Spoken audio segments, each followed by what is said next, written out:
జీవితంలో అద్భుతాలు చేయాలంటే ప్రాధేయపడే తత్వం ఉండాలి, దీనత్వం ఉండాలి. 17వ అధ్యాయము ఆదికాండము 1 నుంచి కొన్ని వచనాలు. అబ్రహాము 99 ఏండ్ల వాడైనప్పుడు యెహోవా అతనికి ప్రత్యక్షమై, నేను సర్వశక్తి గల దేవుడను, నా సన్నిధిలో నడుచుటకు నిందారహితుడవై ఉండుమో, నాకును నీకును మధ్య నా నిబంధనను నియమించి నిన్ను అత్యధికముగా అభివృద్ధి పొందించదను అని అతనితో చెప్పాను. Full stop. ఏముంది అక్కడ? కామా ఉందా? ఫుల్ స్టాప్ ఉందా? అంటే అర్థం ఏమిటి? దేవుడు చెప్పాలనుకుంది చెప్పేశాడు. అది విన్న తర్వాత అబ్రహాము రియాక్షన్ ఏమిటో తెలుసా? అబ్రహాము సాగిలా పడి ఉండగా. ఆ మాట విన్నప్పుడు, ఏంటి ప్రభువా, 24 సంవత్సరాల నుంచి ఎదురు చూస్తున్నా, నువ్వు బిడ్డనిస్తావు అని చెప్పి, నా 75 సంవత్సరాల వయసులో నన్ను వెంబడించు, నీ తండ్రి ఇంటిని విడిచిపెట్టు, నీ బంధువులను విడిచిపెట్టు, నీ దేశాన్ని విడిచిపెట్టు, నిన్ను దీవిస్తాను, నీకు సంతానం ఇస్తాను, నీకు ఒక రాజ్యాన్ని ఇస్తానని చెప్పంటే, నీ మాట నమ్మి నేను నా భార్య నా వెంటేసుకొని దేశానికి ప్రయాణమై వస్తే 5 సంవత్సరాలైంది పిల్లోడు లేడు, 10 సంవత్సరాలైంది పిల్లోడు లేడు, 15 సంవత్సరాలైంది పిల్లోడు లేడు, 20 సంవత్సరాలైంది పిల్లోడు లేడు. ఇప్పుడు నా వయసు 99 సంవత్సరాలు. అంటే 24 సంవత్సరాల నుంచి వెయిట్ చేస్తున్నా, ఇప్పటి వరకు నాకు పిల్లోడు లేడు. ఇప్పుడు మళ్ళీ వచ్చి ఏమంటున్నావు? నన్ను అత్యధికంగా దీవిస్తాను అంటున్నావు. ఏం దీవిస్తావు నువ్వు? ఏమని దీవిస్తావు నన్ను అని ప్రశ్నించడానికి అబ్రహాము దగ్గర అడుగుతున్నాను. అవకాశం ఉందంటారా లేదంటారా? దేవుడు వచ్చి, అబ్రహామా, అత్యధికముగా నిన్ను అభివృద్ధి పొందించదను, నాకును నీకును మధ్య నా నిబంధనను నియమించి నిన్ను అత్యధికముగా. అబ్రహాం కావాల్సింది అభివృద్ధి, అబ్రహాము కావాల్సింది సంతానమా? చెప్పండి. 15వ అధ్యాయంలో అడిగేశాడండి. ఏమన్నాడు చూద్దామండి. నీ బహుమానము అత్యధికమగునని చెప్పాను. అందుకు అబ్రహాము, ప్రభు అయిన యెహోవా, నాకేమిచ్చినా ఏమి, నేను సంతానం లేని వాడిని అయిపోతున్నానే. దమస్కు ఎలియాజరు నా ఇంటి ఆస్తికి కర్తవును కదా. మరియు అబ్రహాము, ఇదిగో నీవు నాకు సంతానం ఇయ్యలేదు కనుక నా పరివారములో ఒక్కడు నాకు వారసుడు అగుతాడు కదా. తన బాధను బయట పెట్టేశాడు. 15వ అధ్యాయంలో తను బాధను బయట పెట్టిన దానికి 17వ అధ్యాయంలో దేవుడు వచ్చి మాట్లాడిన దానికి మధ్య సుమారు 14 సంవత్సరాలు గడిచిపోయినాయి. ఎన్ని సంవత్సరాలు? 14 సంవత్సరాలు గడిచిపోయినాయి. ఇప్పుడు దేవుడు వచ్చి అంటున్నాడు, అబ్రహామా, నిన్ను అత్యధికముగా అభివృద్ధి పొందించదను అని అతనితో చెప్పాను. ఫుల్ స్టాప్ పెట్టేసిన తర్వాత, దేవుడు చెప్పాలనుకుందని చెప్పేసిన తర్వాత అబ్రహాము, ప్రభా నీకు దండం పెడతా, ఇస్తే కొడుకు నువ్వు, లేకపోతే నా జోలికి రావద్దు. 24 సంవత్సరాలు అయిపోయింది, ఇప్పటిదాకా నాకు సంతానం లేదు. అభివృద్ధిని ఇస్తానంటున్నావు, సమృద్ధిని ఇస్తానంటున్నావు, బహుమానాలు ఇస్తానంటున్నావు. నాకు ఎందుకు నాయన ఈ బహుమానాలు? నీకు దండం పెడతాను అన్నాడు అనుకుంటున్నారా? లేదండి. ఏం చేశాడో చూడండి.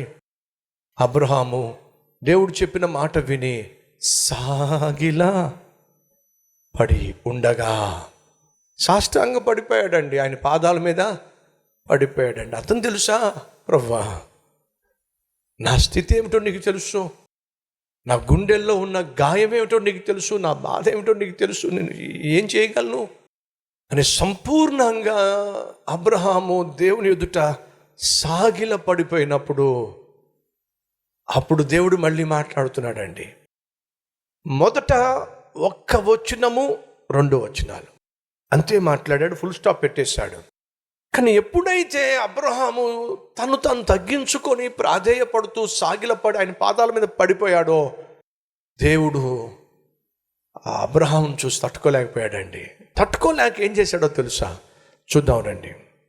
అతడు సాగిలపడి ఉండగా దేవుడు అతనితో మాట్లాడే, ఇదిగో నేను నియమించిన నా నిబంధన నీతో చేసి ఉన్నాను, నీవు అనేక జనములకు తండ్రి వగుదువు, మరియు ఇక మీదట నీ పేరు అబ్రహాము అనబడదు, నిన్ను అనేక జనములకు తండ్రిగా నియమించి తిని కనుక నీ పేరు అబ్రహాము అనబడును. నీకు అత్యధికముగా సంతాన వృద్ధి కలుగ చేసి నీలో నుండి జనములు వచ్చినట్లు నియమించుదును. రాజులు నీలో నుండి వచ్చెదరు. నేను నీకును నీ తరువాత నీ సంతానమునకును నీ దేవుడునై ఉండునట్లు నాకును నీకును నీ తరువాత వారి తరములలో నీ సంతతికి నీ మధ్య నా నిబంధనను నిత్య నిబంధనముగా స్థిరపరచెదను. నీకును నీ తరువాత నీ సంతతికి నీవు పరదేశివై ఉన్న దేశమును అనగా కనాను దేశమందంతటిని నిత్య స్వాస్థ్యముగా ఇచ్చి వారికి దేవుడునై ఉందునని అతనితో చెప్పెను. మరియు దేవుడు నీవు మాత్రమే కాక నీ తరువాత వారి తరములలో నీ సంతతియు నా నిబంధనను గైకొనవలెను. నాకును నీకును నీ తరువాత నీ సంతతికి మధ్య మీరు గైకొనవలసిన నా నిబంధన ఏదనగా మీలో మీకేమర్థమైంది? నేను సర్వశక్తి కలిగిన దేవుడను, నా ఎదుట నువ్వు నిందారహితుడిగా జీవించవలెను. నిన్ను బహుగా అభివృద్ధి పరుస్తాను. Full stop. ఆపేశాడు దేవుడు.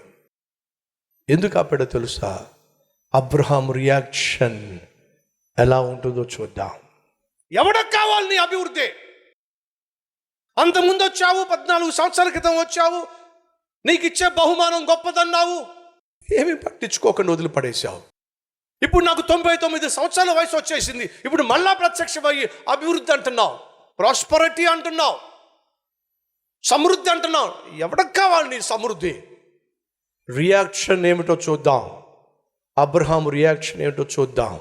విసిగిపోయిన వాడి రియాక్షన్, వేసారిపోయిన వాడి రియాక్షన్, విరక్తి చెందిన వాడి రియాక్షన్ ఏమిటో చూద్దాం.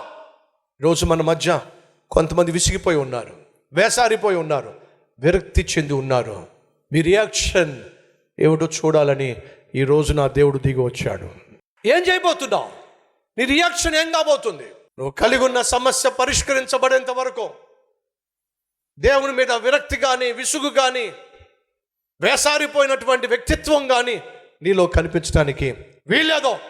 అసలైన ఆత్మీయుడు ఎవరయ్యా అంటే పట్టుదల కలిగి విసుగక విశ్వాసముతో ప్రార్థన చేసేవాడే.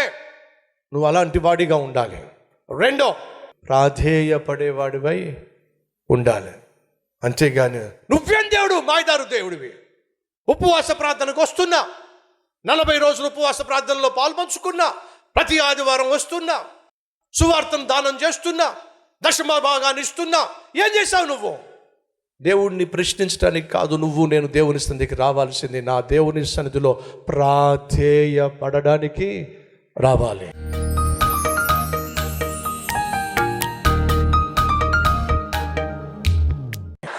నా అవసరం నీకు తెలుసు, నా బాధ నీకు తెలుసు, నా భయం నీకు తెలుసు. అయ్యా, ధైర్యాన్ని దయచేయి, విజయాన్ని దయచేయి. సైతాన్ని నాకు దూరం చేయి. సైతాను మనుషుల నుండి, వాడు తలపెట్టిన అపాయము నుండి, ఆపద నుండి విడిపించు నాయనా. సంపూర్ణ కాపుదల, భద్రత, విజయము దయచేయి నాయనా. వివాహం కోసం ఎదురు చూస్తున్నా ప్రతి తమ్ముడిని, చెల్లిని దర్శించయ్యా. చక్కని సంబంధాన్ని ఇవ్వండి. గర్భఫలం కోసం ఎదురు చూస్తున్నా ప్రతి దంపతులను దర్శించయ్యా. చక్కని ఫలాన్ని ఇవ్వండి. ఉద్యోగం కోసం ఎదురు చూస్తున్నా ప్రతి ఒక్కరిని దర్శించండి. అద్భుతమైన ఉద్యోగాన్ని ఇవ్వండి అయ్యా. కుటుంబంలో సమాధానం దయచేయి. భార్య భర్తల మధ్య సఖ్యతను దయచేయి. ప్రేమ, అనురాగము దయచేయి. రాజా, మాకు తోడుగా ఉండి నీ రెక్కల చాటున మమ్మను భద్రపరిచి నీ చిత్తానుసారంగా మేము జీవించులాగున సహాయం చేయమని యేసు నామం పేరట వేడుకుంటున్నాము తండ్రి. ఆమెన్.